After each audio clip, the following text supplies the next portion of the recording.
Halo, ketemu lagi dengan saya Lelevi Lelesan. Dan selamat datang di audiobook keluaran dari Audiotune. Oke, kita langsung lanjut aja ke episode penculikan. Dari novel Suami Pengganti, karya Mami Kembar. Selamat mendengarkan. Radit yang tak melihat Alia duduk bersama Rania, berjalan mendekat dan menanyakan istrinya. Rania mengatakan jika Alia ke kamar mandi. Radit duduk dan menunggunya. Entah mengapa, dia merasa cemas dan khawatir.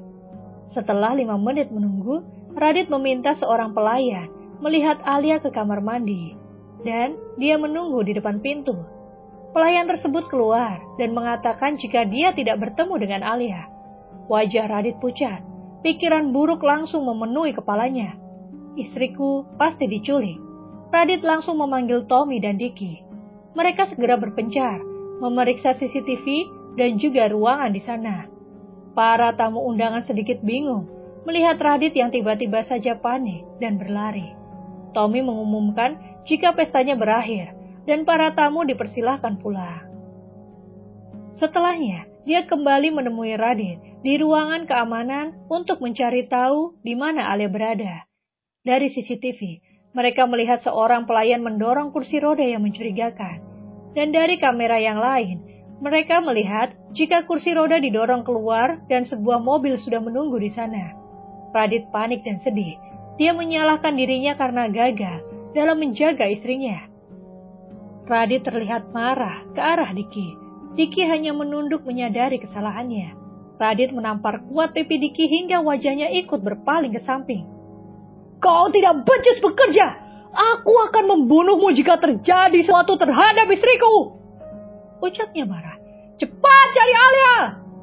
Bentak Radit pada para pengawalnya. Semua sudah bubar dan berpencar mencari nyonya mereka. Tenangkan dirimu, Dit. Ucap Tommy. Bagaimana aku bisa tenang? Istriku diculik dan bisa saja mereka akan membunuhnya. Ucap Radit mengusap wajahnya kasar. Jelas terlihat, dia sangat frustasi dan marah. Sementara Rania terus menangis. Dia menyesal karena membiarkan Alia pergi ke kamar mandi sendiri. Sudahlah, kau sebaiknya tenang saja. Biar Eugene mengantarkanmu pulang ke rumah Mama. Ucap Tommy menenangkan Rania. Tapi Kak, jika aku menemani Kak Alia, ini pasti tidak akan terjadi. Ucapnya sedih. Sudahlah. Sekarang kau pulang. Pinta Tommy lalu mencium kening Rania. Tommy mengantarkannya hingga masuk ke dalam mobil. Setelahnya, dia segera masuk ke dalam gedung. 2 jam sudah berlalu, namun belum ada titik temu dari para penculik. Mereka sudah melacak nomor mobil tersebut. Namun sayangnya, para penculik menggunakan plat nomor palsu. Tiba-tiba, sebuah pesan masuk. Jika ingin istrimu selamat, datang ke daerah ini sendirian. Jika aku melihat satu saja kau membawa orang lain, aku akan langsung menembak istrimu. Tak berapa lama, sebuah Sherlock sudah diterima oleh Radit. Mereka berada di pinggiran kota. Aku akan segera ke sana. Ucap Radit. Tenanglah, Dit. Kita akan segera membawa Alia kembali. Tommy sudah men-Sherlock alamat tersebut kepada salah satu anak buahnya. Dan dengan cepat, mereka bergerak ke sana dan siap menunggu perintah selanjutnya. Aku berangkat sekarang, ucap Radit. Aku akan segera menyusulmu. Pastikan kau mengulur waktu hingga aku berhasil melumpuhkan mereka, ucap Tommy. Dan Radit mengangguk setuju. Mereka segera menuju lokasi dengan mobil yang berbeda. Lalu pesan kembali masuk, bersama dengan gambar Alia yang diikat di sebuah kursi. Ingat, jangan membawa teman jika ingin istrimu selamat. Radit melajukan mobilnya kencang. Dia sudah tidak sabar ingin segera menyelamatkan istrinya. Radit turun dan disambut 3 orang pengawal yang menodongkan pistol ke arahnya. Mereka membawa Radit masuk ke dalam. Di sebuah ruangan, Radit melihat Alia istrinya diikat pada sebuah kursi. Alia mendongak begitu mendengar suara langkah kaki yang mendekat. Sayang. Ucapan dan langkah Radit terhenti karena sebuah pistol dihadapkan ke kepalanya. Selamat datang Radit Frediansa, Tanjung. Ucap Antonio menyambutnya. Ikat dia! Perintahnya kepada 3 orang pengawalnya. Selamat datang di tempatku, Tuan Radit yang terhormat. Apakah kau masih ingat padaku?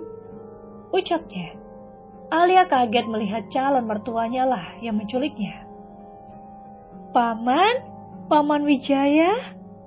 Ucap Alia lirih. Apa kabar sayang? Apa kau terkejut melihatku? Tenanglah, aku takkan menyakitimu jika suamimu mau menuruti keinginanku. Ucapnya. Apa yang paman inginkan? Aku mau dia segera membebaskan Ardian dan mengembalikan semua perusahaanku. Ucap Wijaya. Paman, mengapa paman jadi jahat seperti ini? Tanya Alia masih tak percaya. Aku tidak jahat. Aku begini karena keadaan. Kau menikah dengan orang lain, bukan dengan Ardian. Lalu suamimu memenjarakannya. Aku benci dengan diamu, dan aku akan menghabisinya, agar kau bisa kembali menjadi menantuku. Tapi aku tidak mau, Paman. Kau harus mau, karena anakku mencintaimu dan aku mencintai hartaku. Antonio tertawa keras hingga terdengar sampai keluar ruangan. Seorang pengawalnya masuk ke dalam. Tuan, Radit sudah datang. Bawa dia ke sini, perintah Antonio. Antonio tertawa semakin keras. Aku akan mengirim suamimu ke neraka. Kau bisa melihatnya sendiri nanti. Ucap Antonio di depan Alia. Alia menggelengkan kepalanya, tidak terima. Jangan bunuh suamiku, ucapnya lirih. Para pengawal masuk dan membawa Radit. Kedua tangannya diikat ke belakang. Apa kabar, Dit? Sapa Antonio. Apa yang kau inginkan? Cepat bebaskan istriku! Bentak Radit. Radit sengaja mengulur waktu agar Tommy dan yang lain segera sampai dan menghabisi seluruh anak buah Antonio. Jangan buru-buru. Aku masih ingin bernegosiasi denganmu. Ambilkan map biru itu dan berikan padanya, perintah Antonio kepada anak buahnya. Kau lihat map itu? Baca dan tanda tangani di sana, ucap Antonio. Apa isinya? Tanya Radit. Kau membebaskan anakku dari segala tuduhan, dan kau mengembalikan semua perusahaanku, ucapnya lagi. Lepaskan tanganku, agar aku bisa menandatanganinya. Lepaskan ikatan tangannya, perintah Antonio. Pengawal melepaskan ikatan tangan Radit. Radit mulai membaca isi surat yang ditulis Antonio.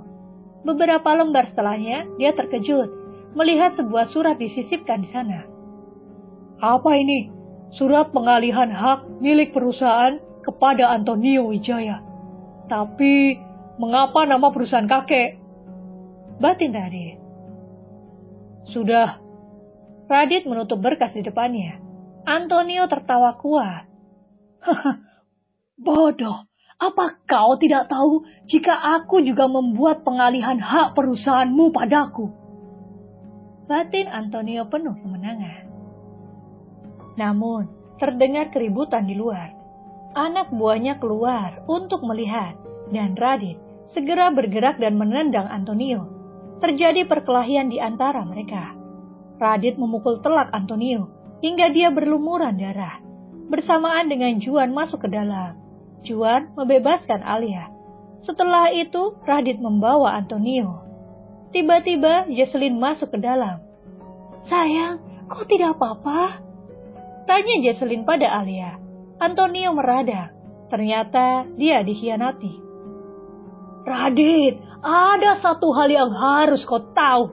Akulah yang membunuh ayah dan ibumu. tapi semua aku lakukan atas perintahnya. Ucap Antonio menunjuk Jesselyn. Jesselyn kaget dan wajahnya pucat. Tidak, Dit, dia bohong. Jawab Jesselyn cepat.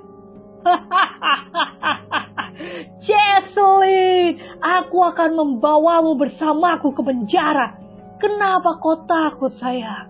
Bukankah kita berdua yang merencanakan pembunuhan Rianti dan juga orang tuamu?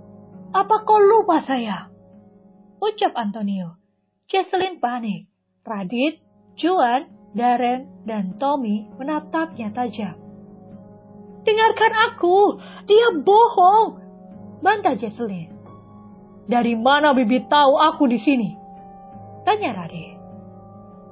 Jesselyn pucat.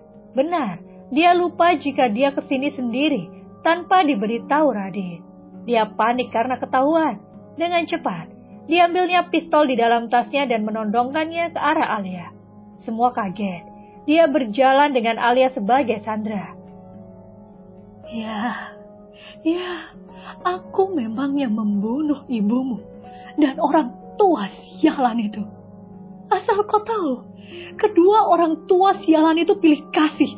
Mereka hanya menyayangi Rianti tanpa mempedulikan aku. Aku benci pada ibumu. Dia selalu beruntung memiliki orang-orang yang mencintainya. Aku tidak suka melihatnya bahagia. Dan sebelum aku mati, akan aku ceritakan sebuah rahasia. Ya, akulah yang menyuruh orang untuk merusak rem mobilnya. Aku mau dia mati dan aku akan menikah dengan Aldi. Sayangnya Aldi ikut mati bersamanya. Aku mencintai ayahmu, tapi dia menolakku karena dia mencintai Rianti. Jesselyn menangis sesenggukan. Namun, beberapa detik berikutnya, dia tertawa terbahak-bahak. Dan aku juga membunuh kedua orang tua sialan itu. Karena aku mendengar mereka masih menyelidiki kematian Rianti dan sudah menemukan titik terang. Mereka juga tahu jika anak Rianti masih hidup. Aku tidak mau mereka menemukannya. Dan akhirnya,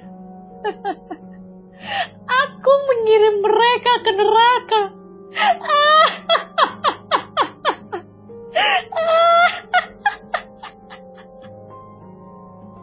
Kembali, Rianti tertawa.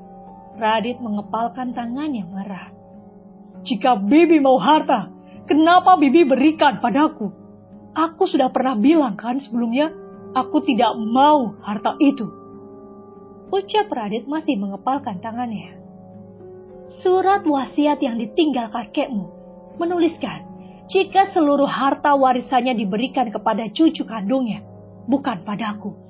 Dan itu tidak dapat diganggu-gugat karena ada di notaris. Awalnya aku ingin kau memberikannya padaku. Tapi aku lebih ingin membunuh istrimu agar kau juga menderita. Aku akan membawanya mati bersamaku. Ucap Jesselyn. Tangannya menarik pelatuk dan siap untuk menembak. Darren sudah berada tepat di belakangnya tanpa disadari Jesselyn. Karena dia terlalu menggebu membeberkan kejahatannya. Tiba-tiba terdengar suara tembakan. Radit menutup matanya tak sanggup membayangkan istrinya roboh. Namun bukan Alia, tapi Jesselyn yang roboh. Darren menembaknya dari belakang. Jesselyn roboh. Darren sendiri duduk bersimpuh dan gemetar. Seumur hidupnya, dia tidak pernah membunuh dan ini kali pertamanya. Semua orang kaget karena mereka tidak menyadarinya. Segera, polisi masuk dan membawa Jesselyn yang masih sekarat. Antonio, dan terakhir mereka membawa Darren. Alia masih menangis di pelukan suaminya. Nah, udah selesai untuk episode ini. Jangan lupa kasih like dan komentar pada novel audiobook dan juga novel autornya. Terima kasih dan sampai jumpa. Kalau kamu mau dengar audiobook lebih banyak dan gratis, segera download Audiotune.